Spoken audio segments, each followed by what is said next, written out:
the man set the knapsack down and turned and walked away. Within a couple of minutes, the knapsack was sort of kicked to the side, which ended up blunting some of the explosion, and probably saved a lot of lives. But the bomb detonated, and it ripped through France's Tavern. It blew out windows blocks away. It destroyed a brick building, as the vice principal said before. This building was built in 1908 at 16-inch walls. France's was built in the 1700s. It had 2-foot walls, and they were blown out. There were 4 people murdered, and 3 people murdered instantly, my father being one of them. Shrapnel flew. It was a Vietnam veterans at the time who were working as firemen and police. Said it was worse than anything they'd seen in Vietnam. It was pure carnage. And this is a picture, this famous picture of a police officer. He actually died last year in front of one of the bodies. My mom, who's still alive and lives in Farallon, was asking me, do I know if my dad was one of those bodies that were there? And I don't know that. But if there's any consolation, he died instantly. But it instantly changed our lives, and we went from having a joyous day to being called when we got home from school. My mom bringing us in from the park, and people started. She said that he'd been in an explosion. You know, as a 9-year-old, I think my dad's indestructible, right? You know, we all do, and he'll be fine. You know, he's under rubble, but you know the firemen will get him. People started coming from work and explained to him, finally said that he had been murdered. My father was an only child, and his mother, my grandmother from Ireland, lived nearby. She lived in New Milford by that point, and she was there. And I remember asking my mom, is Grandma still our grandmother? And you're 9 years old, and my mom reassured us, of course she is. And my mom's been, and then my stepfather have been terrific with my grandmother, who lived to about almost 100, and she was the best person I've ever met and probably ever will meet. And that's one of the reasons why I've been trying to be to talk about my father and talk about what happened and not let it be forgotten, because so many good people have been killed, like my family, and I didn't want them to be forgotten. Right, yeah, I mean, these are some photos that you had sent me, or I lifted. Just the level of the explosion itself, I mean, 60 people being injured. Yeah. I mean, this is the dining room. Okay. And that's another shot. I mean, looks like it's, undergoing renovation, but in fact, it's been an explosion here. Yeah, that's my dad's wallet. He had it on at the time. And you can still smell the gunpowder on it. Yeah, I can see the money he had in it stuck in. My mom never did anything with it, left it in his briefcase and put it in the basement. Uh-huh.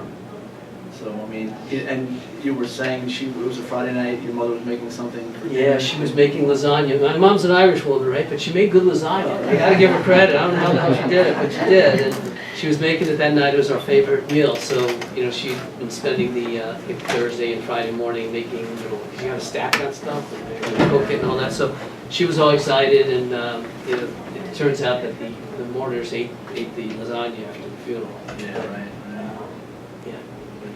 So, I mean, obviously from a personal standpoint, then, you've got your mother, your brother, and you're, 9 or 10 years old. You probably don't understand, did they try to tell you anything about who these people were or why this happened? Well, you have to remember, it was a different age, and the news media, and there was no internet, so you didn't get that much information. We knew that these terrorists, the FALN, they didn't know who they were, but they left a communique. That's how they knew the name. The communique on that day, they left in a phone booth only a couple blocks away, and it talked about attacking reactionary corporate executives. And when you see the term reactionary, that's really like a Marxist type term. So they could glean from some of the language that they used what their goal was, and their claimed goal was to liberate Puerto Rico from the United States colonialism, as they called it.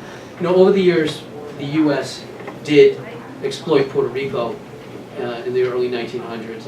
Or even, you know, we had just done the Spanish-American War fairly Yeah. recently. But I mean, what is Puerto Rico's status, do you remember? What it's referred to as? Territory or another word?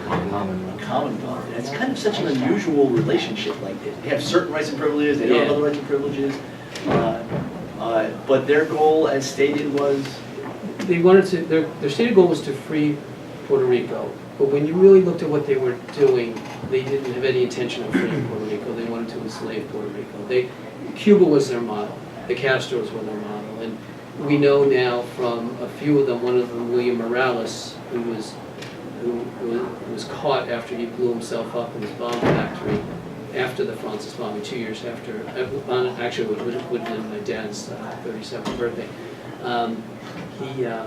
He escaped and is still in Cuba. He escaped from the U.S.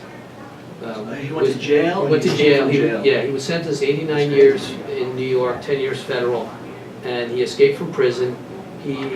When the bomb went off that blew him up, when they caught him, he lost 9 of his fingers, part of his face, yet he somehow escaped from prison. Yeah, right. And he ends up in Mexico in a gunfight with his people and the Mexican police. They kill a Mexican federale.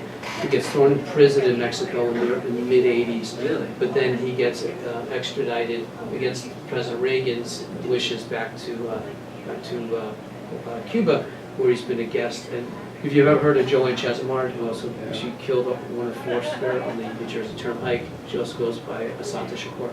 She is also another terrorist who's at safe haven. They're right now in Cuba. Yeah. Living in Cuba. There's about 70 fugitives in Cuba.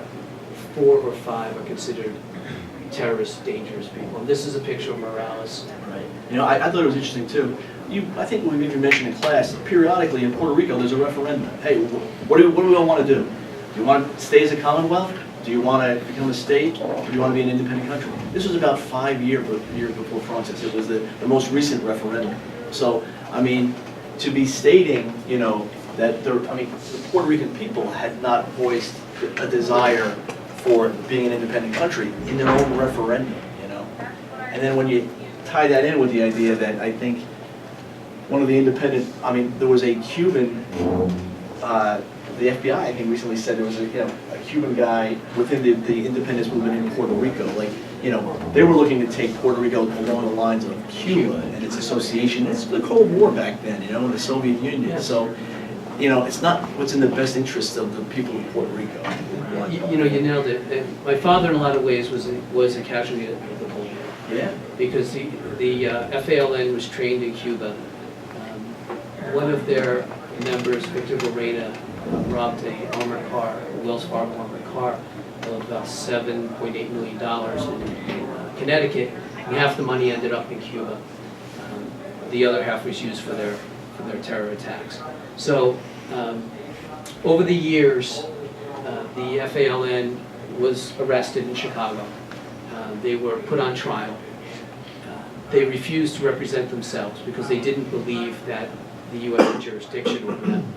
And they were sentenced to between 50 and 70 years, depending on which of the 16 terrorists we're talking about. At sentencing, they threatened to kill the judge.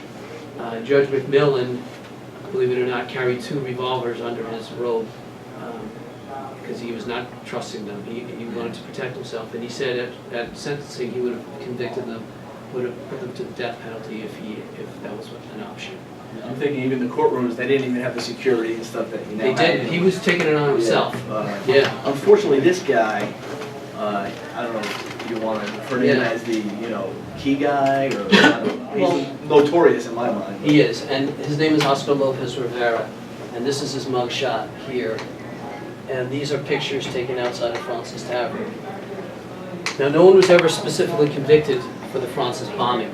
They were all put away in Chicago for long sentences, including Rivera. And the economics of law enforcement then, as now, would say you're not going to convict someone for 7 years and then bring them somewhere else and run another trial. But these were pictures that I actually found last year. They were published in the Daily. This one was published in the Daily News, and this was an FBI picture that I had gotten.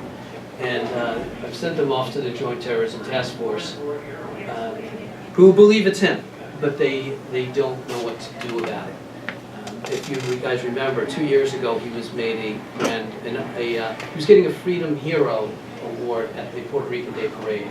A Freedom Hero is someone who was a convicted terrorist, who turned down clemency in 1999 from the Clintons when they offered the FALN clemency to begin with, and then he accepted Obama's clemency in 2017. So this guy's in jail, right, in the 80s. Even attempts an escape. Yes. Okay. Yeah, he had tried to escape from Leavenworth prison with a helicopter and plastic explosives. Yes. All right. No, this guy's hardcore. So then, in the late 90s, and it's so hard to get into this, in the late 90s, there's a clemency offer, which he actually rejected. He rejected it, and the rest of them they were all offered clemency, and I didn't want to make this overtly political, but it was a political move by the Clintons when Hillary Clinton was running for senator from New York, and they were trying to connect her with the Latino community, and they whitewashed what the FLN was all about. They never hurt anybody this kind of guy. Yeah, part of this though is that I wish more of the Latino community knew what the artillery motive. Like, I think too many people look at this guy now as a freedom fighter, and they don't understand the background. You know what I'm saying? Yeah, no, I do. And the Puerto Rican people I've got to know reject him out of hand. And the question I ask the ones who support him is, if not for terrorism, how was he supporting freedom? What if not terrorism did he actually do? Yeah, right. Just as an aside, I went to his parole, after he turned down clemency in '99, I went to his parole hearing at the federal prison in Terre Haute, Indiana in 2011, and we kept him in prison. Faced him across some little tables like this. And Really? yeah, and that was a surreal moment. Yeah. But we kept him in until he was granted clemency by Obama right before he left office. So this is an article critical of that 2 years ago from the Washington Post. But a little bit of background on just the movement itself. I mean, we looked at Francis, but 120 bombings in a 10-year period, destruction, killing and injuring. They sentenced him to 55 years. And he got another 15 years for his escape attempts, which I've talked to Charles Lane on this, but he didn't include that in the article. Oh yeah. But I mean, so it's kind of hard to believe, and again, a president in their last days, we've seen this before and we'll see it again, the pardons start flying left and right, And of course, you do it in the last couple of days because theoretically, there's no blowback, and political... Clinton's original one was in August, though, when Congress was out of session, which is somewhat unusual. And just as an aside, Alexander Hamilton wrote in Federal 74 that the unchecked power of the pardon, which is the one unchecked power in the Constitution that the president is given, would never be used lest a president be thought conniving. And as we pointed out, Hamilton didn't anticipate some of the presidents we've had more recently. That's true.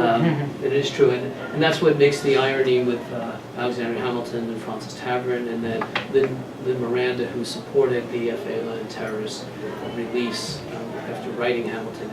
It gets a little absurd and crazy to think. That's where I guess they just don't understand. I mean, the people who wrote letters on his behalf, at some point, like Cardinal or O'Connor. He didn't, and you know what? It's a really great point, because in 1999, when Clinton gave the clemency, they didn't accept it right away. So for 30 days, they were allowed calls between prisons, and a big fight broke out about their release. And one of the things that they claimed was that Cardinal John O'Connor from New York had supported their clemency. So I contacted the Cardinal, and I got a letter from him saying I did not support it. I supported a review of anybody who's in prison.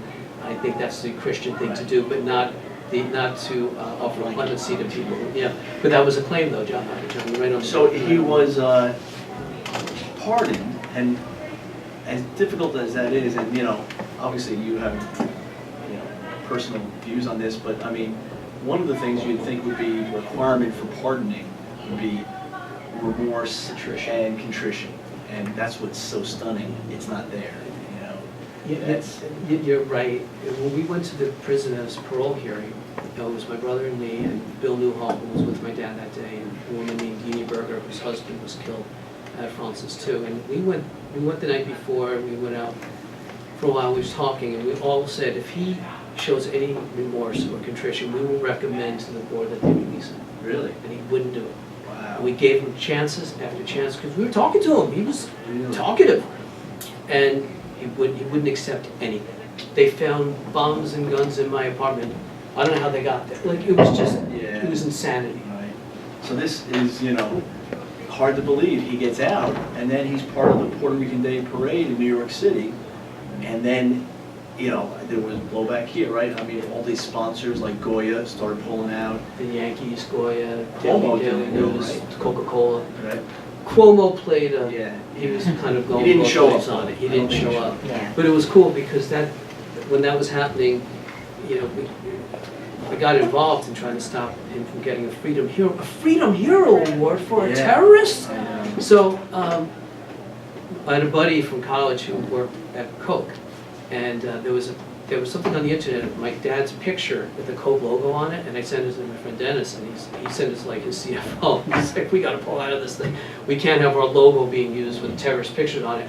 And then we contacted Goya, who was terrific at the Yankees, and they all just one after another pulled their sponsorship out of it, Yeah. so as not to support this terrorist. And as a matter of fact, that's Melissa Mark Viverito. She ran for public advocate, and she lost yesterday in New York, so that's very Is that good. right? Yeah. Wow.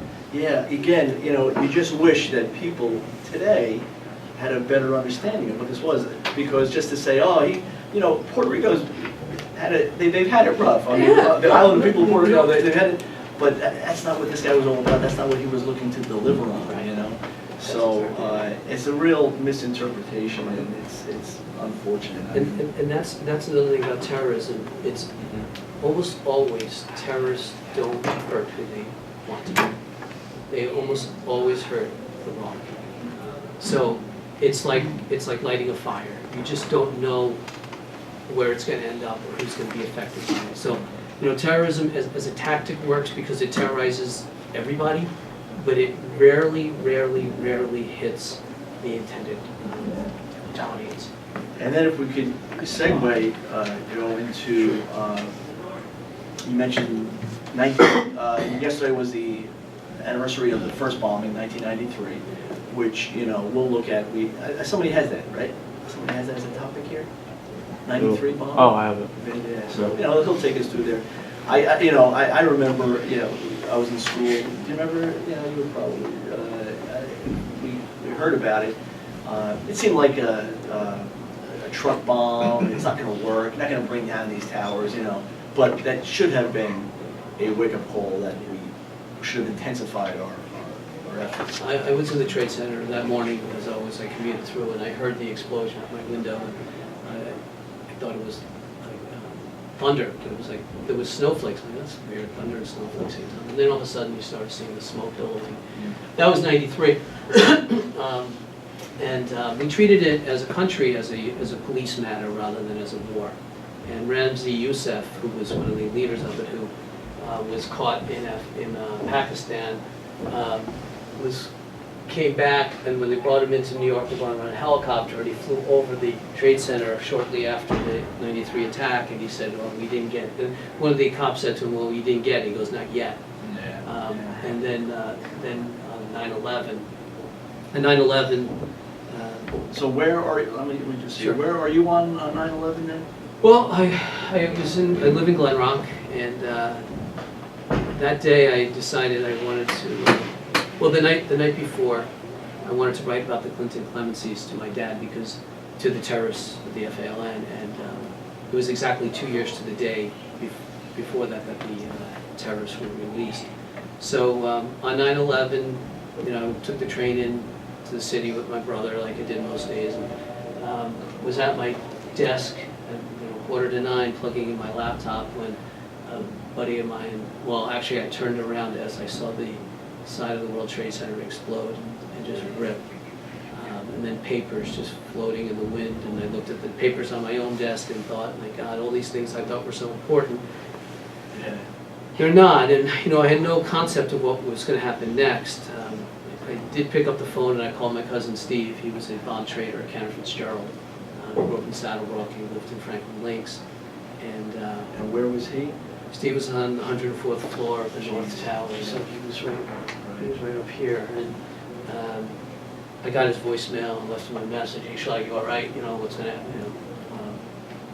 Steve was my father's godson, and so the first building exploded, and it was a clear day. You could see for everything, and then you started seeing people jumping, and that was horrifying.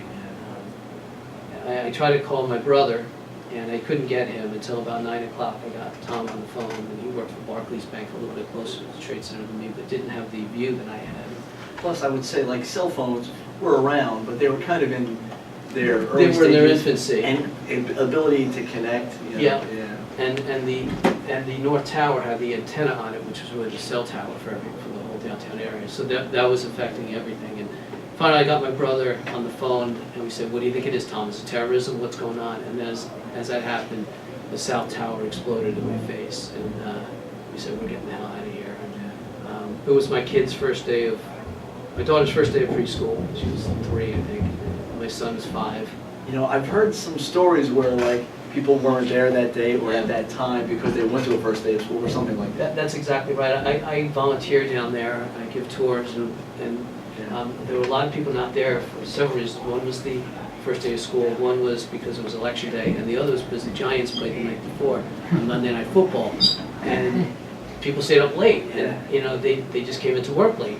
Wow. They got hammered by Denver, but Yeah. it was still a people just didn't come in, and that saved probably 50,000 lives.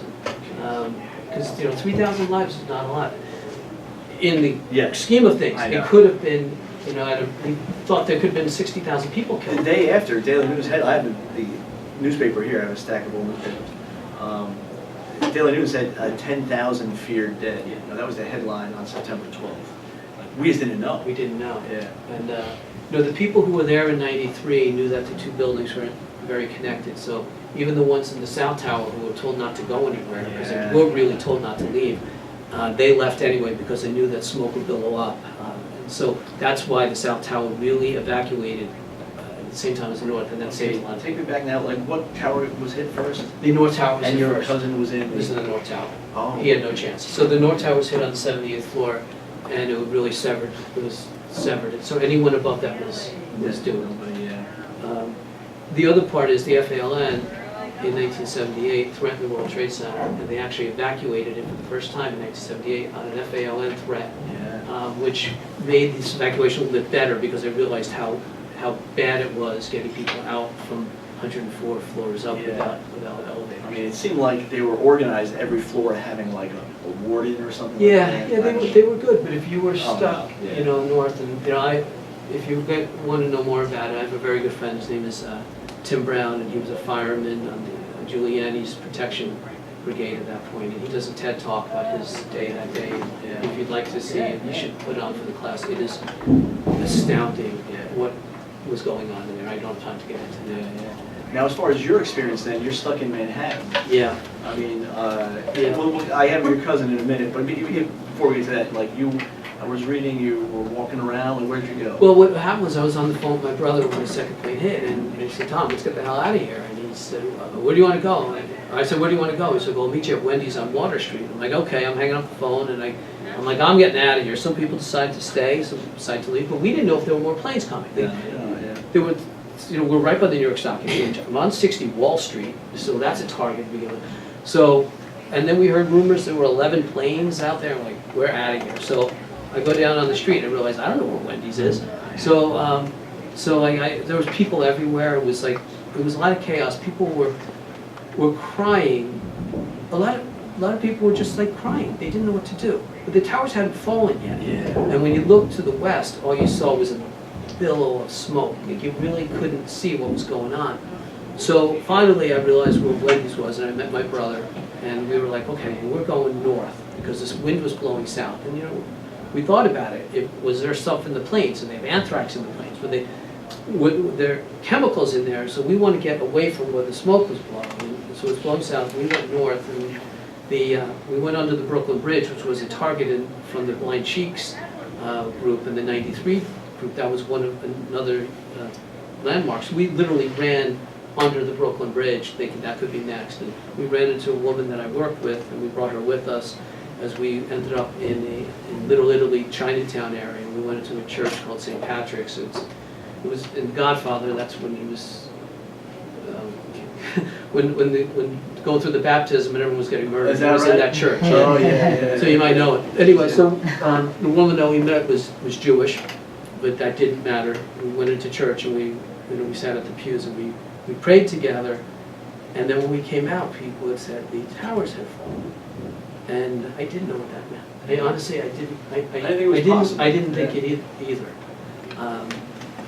So we kind of tried to grasp that as we went north. And we ended up in the Angelica Theater, and there's like a deli or whatever you call it. It sounds like you guys are like roaming. We were. Or like there were we were moving north. groups of people just walking. Yes. Stunned. And there were people who were going through their daily lives. Like the guys in Chinatown, I asked to use the bathroom and they wouldn't let me. They said, "You're not a customer." Oh yeah. Oh my God. The world's ending right over here. I know. But some people's lives were just, Yeah. they were oblivious. I know. And so we end up in Angelica Theater. It turns out a lot of people like instinctively went to that area of New York because the buildings were low. If you went further north, then you're near the Chrysler Building and the Empire State, and you didn't want to go near that. So we ended up there, and we're trying to figure out what to do. We finally got a landline. I called home and told the family that we were alive. And I just asked my wife to get the kids home from school. Just get them home. Like, I just wanted that. We waited there till about noon, because afternoon, we thought if there was another round of attacks, it might be at 12. We were thinking 9 to 12, I don't know. We were trying to make some sense of the world. But people were pouring in there, just covered in soot from head to toe. Yeah. I read somewhere that your brother had such a comment there about. He was disgusted by some people. If that's what you meant? No, well, I think I saw where your brother mentioned, like, this is worse than Pearl Harbor. Yeah, he had said it at the time. He said, "This is our Pearl Harbor."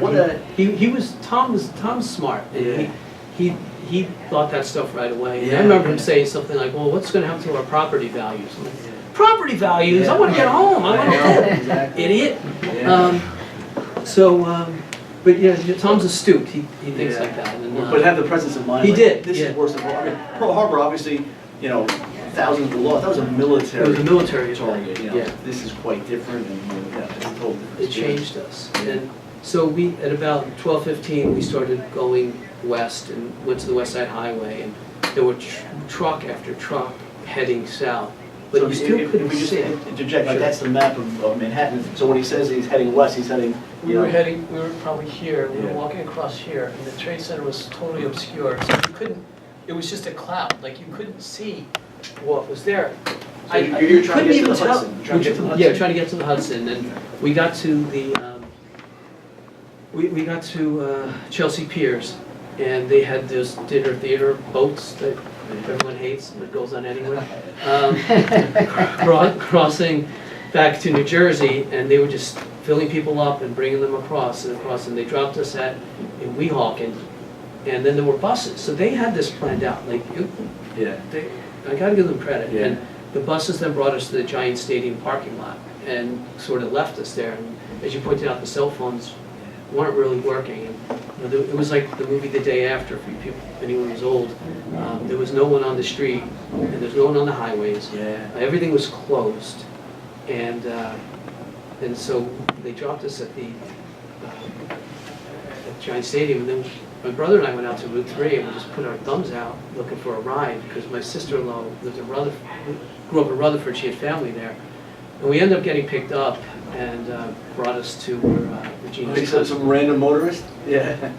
Okay. Then her cousin came and brought us then to Glen Rock, and I probably shouldn't tell you this, but I get in the car and he had a 6-pack, and he's like, "Have a beer," and I'm like, "I can't drink. You're driving." He's like, "There's no one going to arrest me today." Oh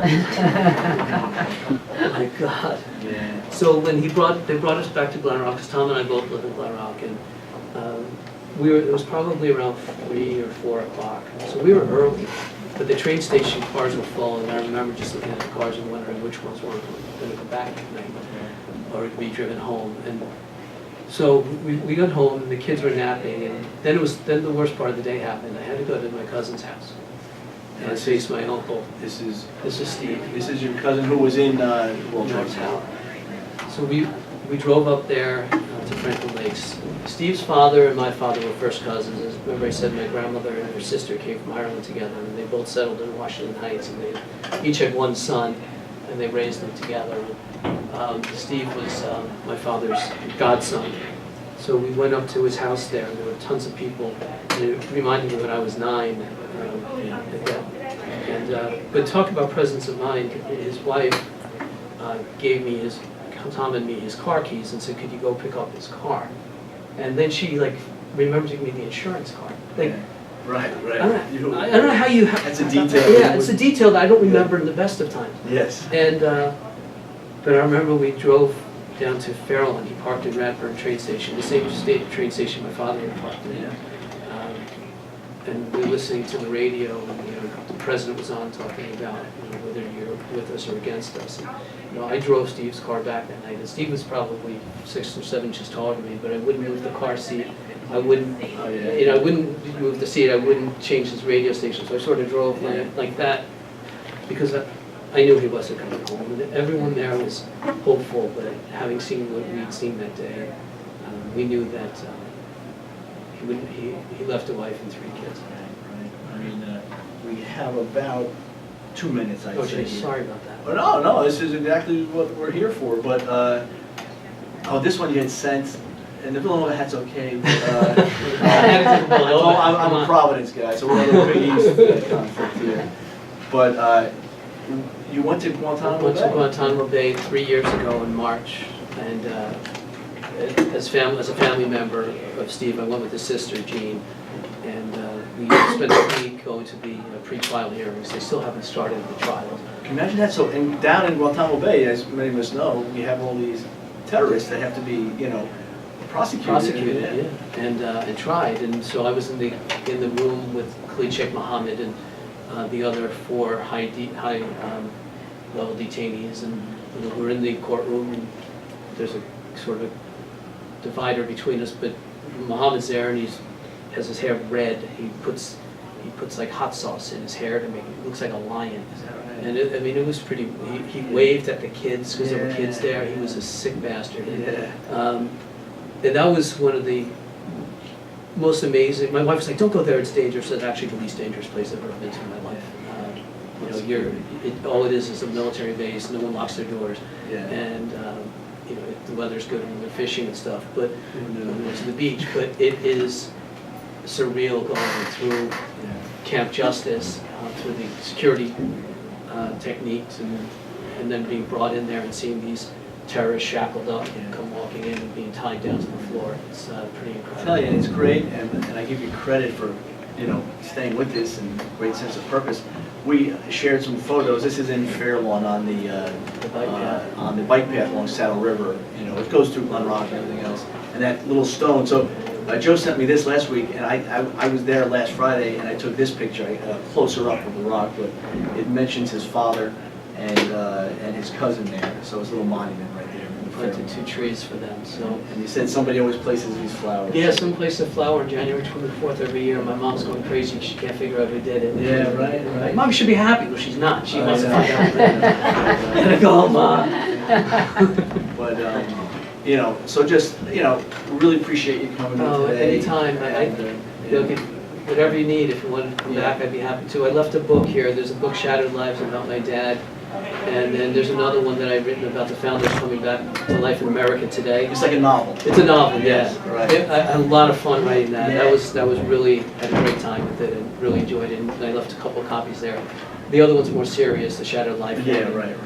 We're actually working on a documentary right now about that. So that may come out later in the year. Awesome, man. All right. Hey, thank you very much. I didn't take any questions. I don't know if we have another minute or 2, but then we have